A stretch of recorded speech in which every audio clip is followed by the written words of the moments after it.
అయితే అన్నిటి అంతము సమీపమై ఉన్నది. కాగా మీరు స్వస్థత బుద్ధి గలవారై ప్రార్థనల చేయుటకు మెలకువగా ఉండుడి. ప్రేమ అనేక పాపములను కప్పును గనుక అన్నిటికంటే ముఖ్యముగా ఒకని ఎడల ఒకడు మిక్కటమైన ప్రేమ గలవారై ఉండుడి. ప్రియ సహోదరి సహోదరుడా, అన్నిటికంటే ముఖ్యమైనది ప్రేమయే. ఆ ప్రేమ అనేది లేకపోతే నీ జీవితమే శూన్యం.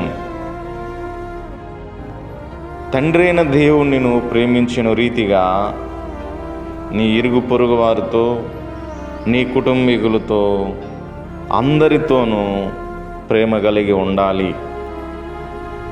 నీ పగవారిని సహితము ప్రేమించాలని దేవుడు ఆజ్ఞ ఉంది. కాబట్టి నీ ఎదుటి ఉన్నాన్నే నువ్వు ప్రేమించలేకపోతే నీ పగవాడిని నువ్వు ఎలా ప్రేమించగలుగుతావు?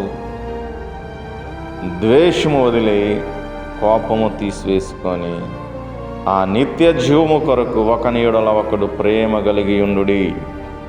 ఆ దేవుని సన్నిధిని నిరంతరము ప్రార్థన చేయుచు మెలకువగా ఉండి ఎడతెగక ప్రార్థన చేయుడి.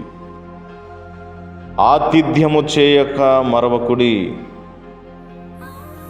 ఎడతెగక ప్రార్థన చేయుడి, ఆత్మపూర్ణులై ఉండుడి.